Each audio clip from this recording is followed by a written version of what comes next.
नमस्कार, स्वागत है आप सभी का हमारी खास पेशकश। आपके साथ मैं हूं पूजा कविया गोमा। आज हम बात करेंगे समाजवादी पार्टी की विचारधारा और निकाय चुनाव को लेकर उसके रुख की। यूपी में भले ही लगातार दूसरी बार बीजेपी की सरकार बनी हो, लेकिन यहां की सियासत साइकिल की रफ्तार के बिना अधूरी है। साइकिल यानी सपा, जिसकी यूपी में कई बार सरकार रही और अभी भी ये उत्तर प्रदेश की सबसे बड़ी विपक्षी पार्टी है।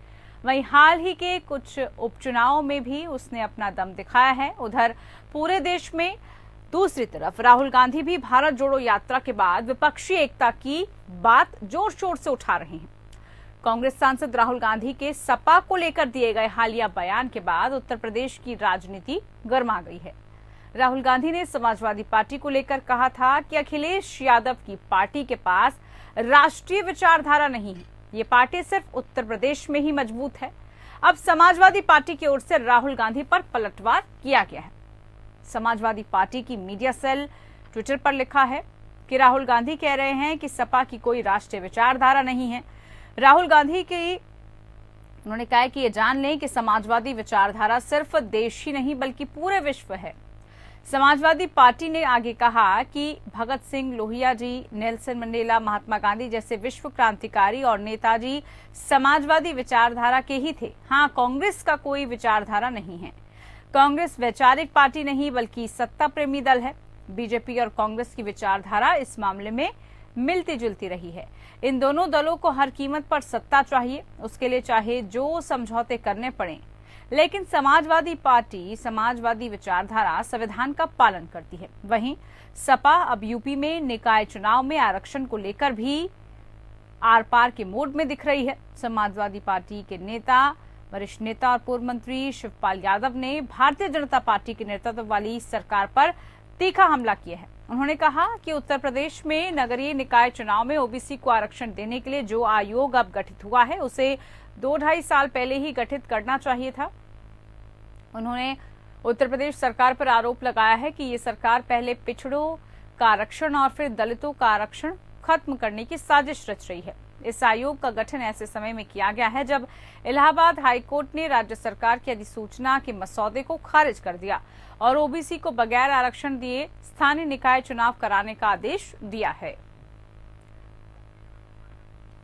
तो इस तरह से राजनीतिक मोड़ इस वक्त नजर आ रहा है, जहां पर आज हम चर्चा करने वाले हैं सपा की विचारधारा और उससे जुड़े संग्राम को लेकर। आरोप प्रत्यारोप का दौर जारी है। एक तरफ कांग्रेस विचारधारा पर सवाल उठा रही है तो खुद उस पर समाजवादी पार्टी कह रही है कि विचारधारा कांग्रेस को देखनी चाहिए कि सत्ता को हासिल करने की विचारधारा है या देश प्रेम, लोगों के हित से जुड़ी हुई विचारधारा। इसी पर आज की हमारी खास पेशकश। हमारे साथ इसी पर चर्चा करने के लिए कुछ खास मेहमान जुड़ चुके हैं, उनसे आपका परिचय और उसके बाद इसी को लेकर चर्चा की आखिरकार जिस तरह से लगातार एक दूसरे पर अब हमलावर हो रहे हैं, यहां तक कि अखिलेश यादव अब ये भी कह रहे हैं कि न्योता अभी तक उनको भारत जोड़ो यात्रा को लेकर नहीं मिला। चलिए सिलसिला शुरू करते हैं चर्चा का। हमारे साथ प्रोफेसर भुवन भास्कर जोशी जी सपा से जुड़ चुके हैं, बहुत स्वागत है कार्यक्रम में आपका। हमारे साथ रत्नेश मिश्रा जी कांग्रेस प्रवक्ता जुड़े हैं, बहुत स्वागत है आपका भी। सबसे पहला सवाल प्रोफेसर भुवन भास्कर जी आप ही से शुरुआत कार्यक्रम की। आरोप ये लगा है सीधे तौर पर कि विचारधारा नहीं है, राष्ट्र को लेकर किसी तरह की विचारधारा नहीं, साथ ही साथ जिस तरह से समाजवादी पार्टी को लेकर अब कांग्रेस सीधे तौर पर दो टूक उसको बयान भी दे रही है, दो टूक उससे बात कर रही है, इससे एक मंशा साफ जाहिर हो रही है कि आने वाले दिनों में कांग्रेस कड़ी चुनौती देने के लिए तैयार है। क्या इस पर आपकी प्रतिक्रिया ये समझेंगे और उसके बाद आपसे ये भी जानना चाहूंगी कि भारत जोड़ो यात्रा को लेकर आखिरकार न्योते की बात अभी तक क्यों स्पष्ट नहीं हो पा रही है। देखिए पूजा जी, जब भी हम लोहिया की विचारधारा की बात करते हैं, हम तो कहते हैं प्रदेश नहीं, देश नहीं, विश्व की अगर कोई विचारधारा है तो वो समाजवाद की विचारधारा है। और वो समाजवाद क्या सिखाता है हमें? वो सिखाता है हमें गरीबों के लिए, पिछड़ों के लिए, शोषित के लिए, वंचितों के लिए इनकी लड़ाई को लड़ने का और समाज के सभी वर्गों का न्याय की लड़ाई को लड़ने का ये पाठ हमें समाजवाद सिखाता है। निश्चित तौर पे चाहे वो महात्मा गांधी हो, चाहे वो भगत सिंह जी हो, चाहे वो डॉक्टर लोहिया हो, माननीय मुलायम सिंह जी हो, और विश्व स्तर पे अगर आप देखेंगे तो नेशनल मंडेला हो, तो निश्चित तौर पे इन्होंने समाजवाद की लड़ाई को लड़ने का काम करा। हम लोग उस लड़ाई को माननीय अखिलेश यादव जी के नेतृत्व में उसको लड़ाई को लड़ने का काम कर रहे हैं। और जैसा कि पार्टी ने हमारे क्लियर कर दिया कि हमें अभी तक कोई निमंत्रण प्राप्त नहीं हुआ है। निश्चित तौर पे पार्टी को अधिकृत रूप से अभी कोई भारत जोड़ो यात्रा का कोई भी वो नहीं मिला है। और पार्टी लगातार अपने कार्यक्रमों में, चाहे वो देश बचाओ देश बढ़ाओ यात्रा है, चाहे संविधान को बचाने की लड़ाई को लड़ने का काम है, चाहे वो आरक्षण को बचाने की लड़ाई का काम है, निश्चित तौर पर पार्टी अपने कार्यक्रमों के साथ, अपने नीतियों के साथ लगातार आगे बढ़ने का काम कर रही है।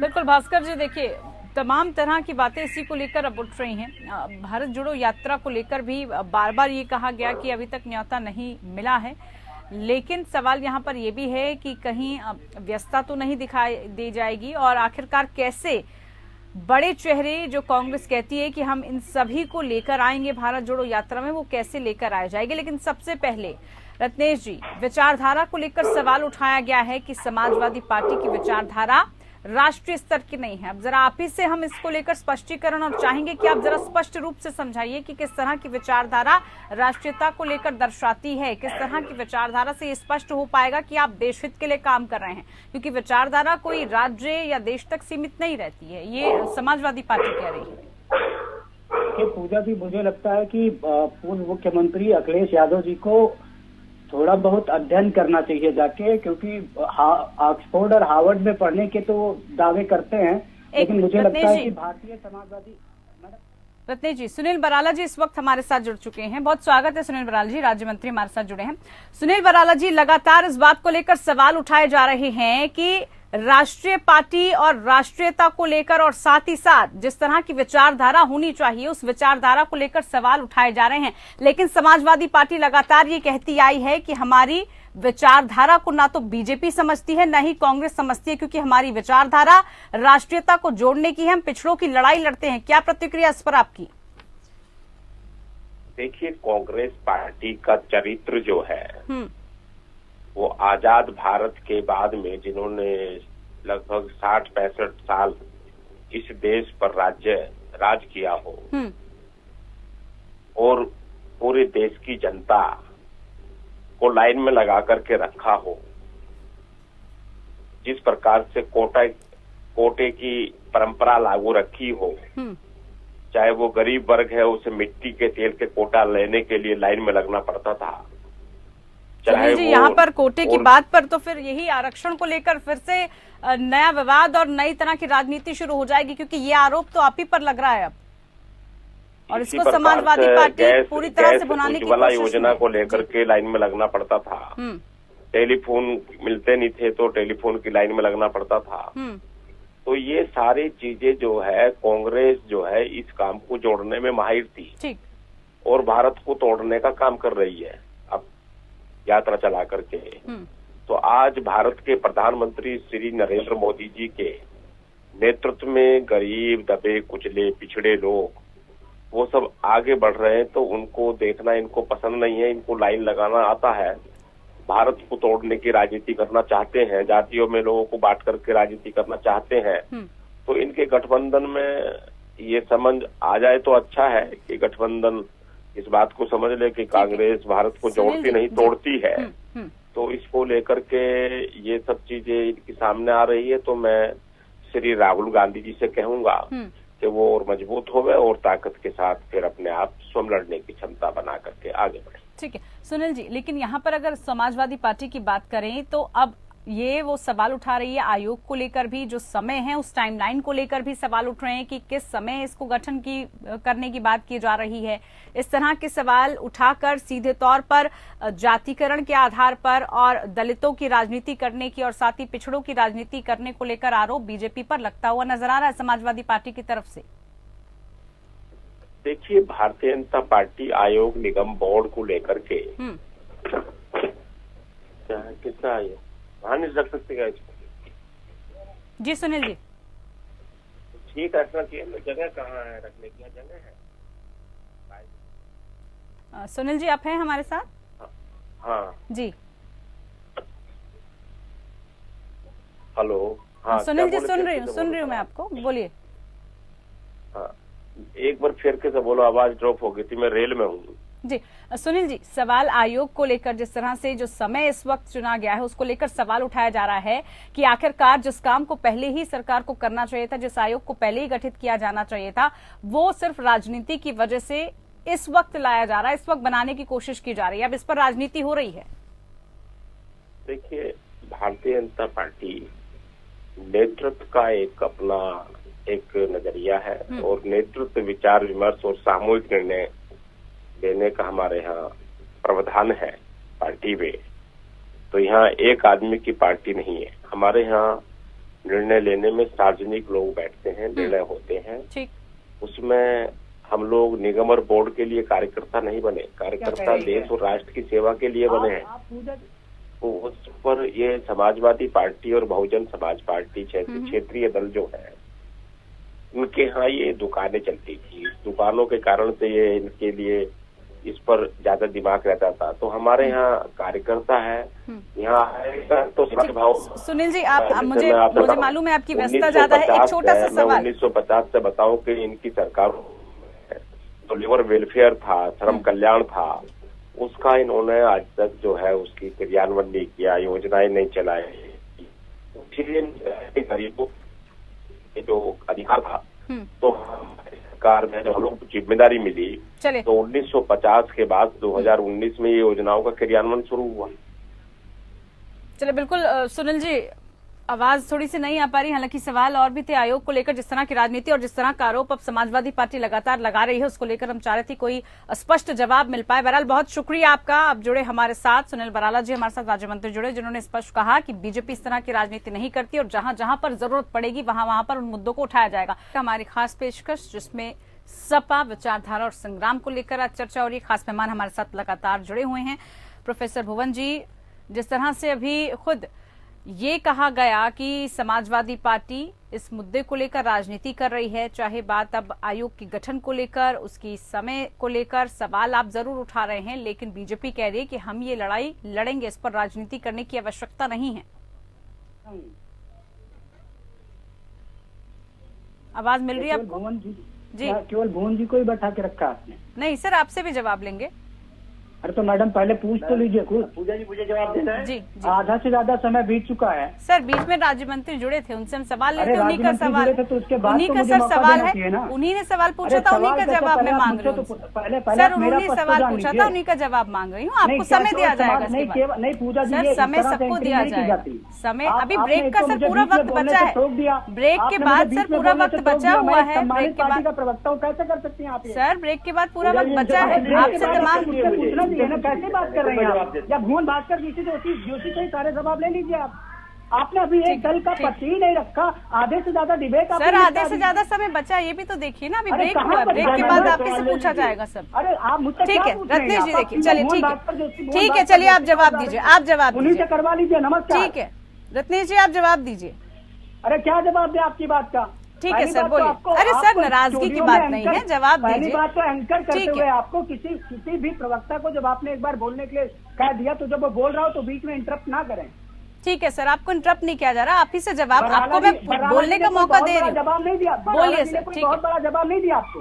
बोलिए सर, कोई बात नहीं, आप जवाब दे दीजिए उनकी बात का। मुझसे आपने जो पूछा था विचारधारा की बात क्या है, तो मैं कह दूं, इस देश में अगर समाजवादी विचारधारा के सबसे बड़े द्योतक रहे हैं और समाजवादी विचारधारा के वैश्विक स्तर पर अगर कोई प्रणेता रहे हैं तो वो पंडित जवाहरलाल नेहरू रहे हैं। ठीक है। जिस नेल्सन मंडेला की भुवन भास्कर जोशी जी बात कर रहे थे ना, वो सहयोगी थे नेहरू जी के। और जितने लोगों का नाम ये समाजवादी पार्टी वाले गिनाते हैं समाजवाद को लेकर, वो चाहे आचार्य नरेंद्र देव रहे हो, चाहे वो राम मनोहर लोहिया रहे हो, चाहे वो सुभाष चंद्र बोस रहे हो, चाहे वो नेल्सन मंडेला रहे हो, जितने भी ग्लोबल लेवल पे आप चले जाएंगे तो जो भी सोशलिस्ट आइडियोलॉजी है उसको पूरे विश्व के साथ भारत को कनेक्ट पंडित जवाहरलाल नेहरू ने किया था। और नेहरू का एक बार भी समाजवादी पार्टी नाम नहीं लेती। दूसरी बात, अगर समाजवादी पार्टी के मुख्यमंत्री जो पूर्व मुख्यमंत्री है प्रदेश के, अगर इतना बड़ा जनाधार है तो उत्तर प्रदेश से निकल के दिखा दीजिए एक रैली करके, औकात पता चल जाएगी। और उत्तर प्रदेश में भी जनाधार समाप्त हो रहा है। ये घबराहट है, ये घबराहट है उत्तर प्रदेश में जनाधार समाप्त होने की। इनके नेता ब्राह्मणों का अपमान करते हैं खुलकर, इनका विधायक कहता है कि हमें ब्राह्मणों और क्षत्रियों का वोट नहीं चाहिए। इस पर भुवन भास्कर जोशी जी क्या स्पष्टीकरण देंगे? क्या ब्राह्मणों और क्षत्रियों का वोट लिए बिना ये चुनाव जीत जाएंगे? चलिए और उनसे जवाब लेंगे, लेकिन विधायक अबरार रत्नेश जी अहमद, मेरी बात सुनिए पूजा उनसे जी, जवाब इनका लेंगे, विधायक अबरार लेकिन अहमद, एक इनका सवाल का विधायक जवाब देखिए अबरार रत्नेश जी, मैं अब अहमद, आपको अरे सुन रही हूँ, सुनिए मेरे सवालों का तो जवाब इनका दीजिए ना सर। विधायक अबरार अब अहमद डिबेट कर रहे हैं तो भरी सवाल सभा तो में मैं ही ब्राह्मणों पूछूंगी, आप और आपस में क्षत्रियों सवाल का जवाब दावी नहीं देता करेंगे है। ना। रत्नेश जी एक सवाल और देखिए, इनका विधायक अबरार अहमद भरी सभा में ब्राह्मणों और क्षत्रियों को ठीक है, गाली उनका देता जवाब, है। उसका जवाब उनसे और लिया जाएगा। विडंबना देखिए कि सपा में एक ब्राह्मण को ही स्वयं का प्रवक्ता बना के भेज दिया। मतलब ये रत्नेश जी, जब टीवी भारत पे जोड़ो आना यात्रा होता को है तो लेकर, कुछ भारत और जोड़ो करते हैं। यात्रा को लेकर ये और बताइए, जब निमंत्रण भेजा जाएगा अखिलेश जी को? कुछ और करते हैं रत्नेश जी, भारत जोड़ो यात्रा पे भी जवाब दे देता हूँ। जी, बिल्कुल। भारत जोड़ो यात्रा पे भी जवाब दे देता हूँ। भारत जोड़ो यात्रा मैं चुनौती देता हूँ कि इस देश में नरेंद्र दामोदर दास मोदी के बाद कोई यदि नेता है जो पूरे भारत को एकजुट लेके साथ चल सकता है तो वो माननीय राहुल गांधी जी हैं। और किसी भी राजनीतिक दल के नेता में ये कुवत नहीं है, ये हैसियत नहीं है, ये रुतबा नहीं है, वो नेतृत्व नहीं है कि वो पूरे देश को एक करके ले चले। और ये राहुल गांधी जी ने भारत जोड़ो यात्रा करके दिखा दिया है। और सुन लीजिए, और ये भी और सभी राजनीतिक दलों को चेतावनी दे रहा हूँ, अगर आप सोचते हैं कि उत्तर प्रदेश में भारतीय जनता पार्टी को बिना केंद्र में हराए आप चुनाव हरा लेंगे तो राजनीतिक वनवास पूरी जिंदगी के लिए झेलने के लिए तैयार रहिए। क्षमता नहीं है किसी में। यदि आपको भारतीय जनता पार्टी इन बातों से क्या समझा जाए? निमंत्रण को लेकर जो आस लगाए बैठे हैं, जो निमंत्रण को लेकर कह रहे हैं, आप कह रहे हैं भारत जोड़ो यात्रा, इसमें तो आप सीधे पहले स्पष्ट कर दिया गया है कि किसी तरह का कोई राजनीतिक पार्टी नहीं है। ये भारत के हर एक शख्सियत को, हर एक इंसान को जोड़ने की पार्टी है। बड़े बड़े चेहरे हम देख रहे हैं, लगातार इससे जुड़ रहे हैं, चाहे वो किसी भी पार्टी के हों। आप बात कर रहे हैं आखिरकार उत्तर प्रदेश में जाने के बाद अखिलेश इसमें आएंगे या नहीं आएंगे? बहुत छोटा सा सवाल, निमंत्रण मिलेगा नहीं मिलेगा? हमने निमंत्रण भेजा था और आप कहेंगी तो आपके चैनल को मेल भेज दूंगा। निमंत्रण भेजा था, ठीक है, ये स्पष्ट रत्नेश जी ने करा एपीएन पर, क्योंकि समाजवादी पार्टी की तरफ से तो लगातार ये कहा गया अखिलेश यादव जी की तरफ से कि किसी तरह का कोई निमंत्रण अभी तक नहीं आया है।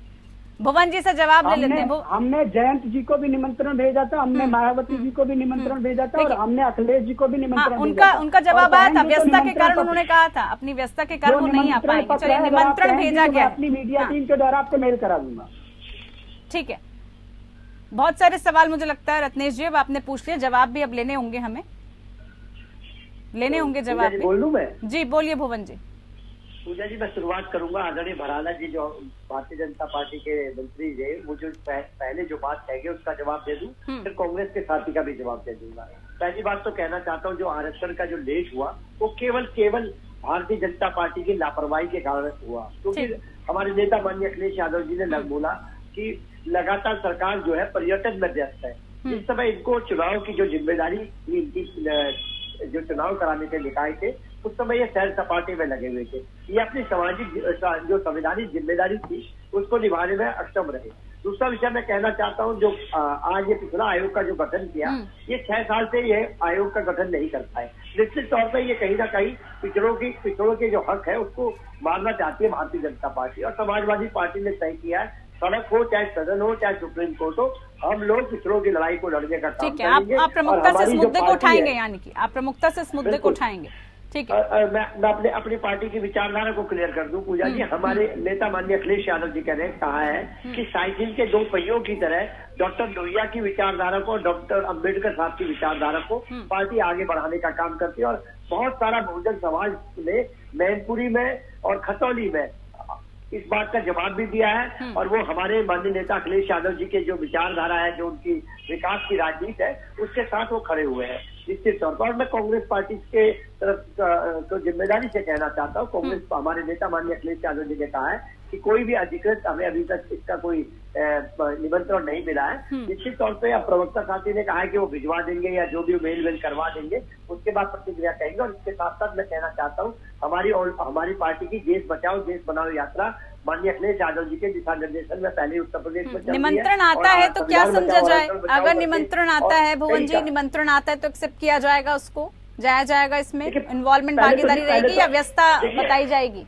देखिए पूजा जी, अगर पूजा आपके जी, पास अभी कोई अभी कार्ड आता है, बात बात कह रहे थे देश बचाओ संविधान बचाओ रैली निकालेंगे और देश बचाओ रत्नेश जी, संविधान बचाओ एक रैली मिनट उत्तर रत्नेश जी सुन प्रदेश लेते हैं, निकलेगी। रत्नेश जी सुन लेते हैं, उत्तर एक प्रदेश मिनट। से बाहर नहीं आपको जाएगी, क्योंकि मौका उनके दिया लिए था उत्तर सर, प्रदेश ही उसके देश बाद है। जवाब लेंगे फिर। अरे भुवन भास्कर जोशी जी, कम से कम इतना तो बता दीजिए कि देश बचाओ संविधान बचाओ रैली जो है वो भारत के कितने प्रदेशों से गुजरेगी, या केवल उत्तर प्रदेश से पूरा भारत है, या उत्तर प्रदेश से पूरा देश है? ये आप स्वतः सिद्ध कर रहे हैं। मैं पूजा जी अपने कांग्रेस के मित्र को इतना जरूर कहना चाहता हूँ, आपके चैनल के माध्यम से, समाजवादी पार्टी को किस विचारधारा में चलना है, समाजवादी पार्टी के क्या कार्यक्रम है, क्या हमारी नीयत है, ये हम लोग जानते हैं। माननीय अखिलेश यादव जी के नेतृत्व में पार्टी निरंतर अपने कार्यक्रमों को लेकर आगे बढ़ रही है, और कोई भी निबंधन अगर प्राप्त होता है, उसकी भाषा क्या होती थी, उसकी शैली क्या होती है, पूजा जी आप मुझे लग रहा है कि इस तरह की प्रतिक्रिया और इस तरह के जवाब के बाद गुंजाइश नहीं रह रही है किसी तरह के आमंत्रण की, निमंत्रण की, और उसमें फिर अपनी भागीदारी दिखाने की। मुझे लग रहा है महज ये औपचारिकता बनकर ना रह जाए। भुवन जी, पूजा जी निमंत्रण की शैली में दिया जा रहा है, आप भी देख रही है। अगर कोई आपको भी कोई निमंत्रण देता है, उसकी शैली भी ठीक होने की आवश्यकता होती है। निश्चित तौर पे सब उत्तर प्रदेश को पता है कि केवल भारतीय जनता पार्टी की नफरत के खिलाफ केवल हमारे नेता माननीय अखिलेश यादव जी के नेतृत्व में समाजवादी पार्टी लड़ रही है। ये जनमत पूजा जी, एक प्रश्न का जवाब पूछ लीजिएगा भुवन भास्कर जैसे से, अबरार अहमद पे क्या कहेंगे आप? बस इतना बता दीजिए, अबरार अहमद पे क्या कहेंगे आप? अबरार अहमद कौन सा प्रेम और कौन सा प्यार बांट रहे थे?